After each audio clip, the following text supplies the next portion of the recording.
వెళ్తున్నావు? ఆఫీస్కి వెళ్తున్నానమ్మా. అబ్బో ఆఫీసు ఎంత వస్తుందేంటి? కటింగ్స్ అవి పోను. మహా అయితే ఎంత వస్తుందిలే, 10-15 వస్తుంది అనుకుంటా, అంతే కదా? కాదమ్మా, కటింగ్స్ అవి పోను నెలకి 70,000 వస్తుంది. 70,000?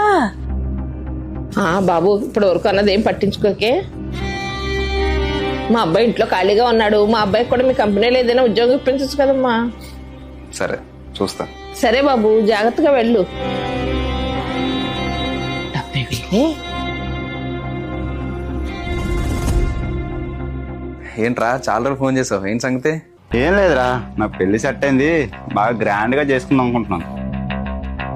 అంత రిచ్ పెళ్లి రానికి నీ స్థాయి సరిపోదులే గానీ ఏదో స్కూల్ ఫ్రెండే కదని పిలుస్తున్నాను. నువ్వు మీ ఆవిడ కలిసి వచ్చేయండి, సరేనా? సరే. ఎందుకు ఎక్కడ ఉంటున్నావు?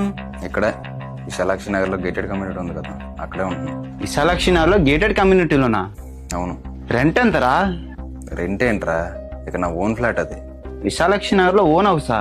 అవును, ఏమైంది? అరే బాబా, నీకు ఇలా కాదురా, డైరెక్ట్ ఇంటికి వచ్చి పెళ్లికి చెప్తాను. సరే. అరే ఇందా మాట్లాడింది ఏం పట్టించుకోకే. ఇంట్లో వాళ్ళు నీకు రెస్పెక్ట్ ఇవ్వాలన్నా, నిన్నొకటి సార్ అనాలన్నా, 10 మంది నిన్ను గుర్తుపెట్టుకోవాలన్నా నీ దగ్గర ఉండాల్సింది డబ్బు. అది లేకపోతే నువ్వెవరో తెలియదు అంటారు, ఉంటే నువ్వు మావాడు అంటారు. అందుకే సంపాదించడం స్టార్ట్ చేయండి.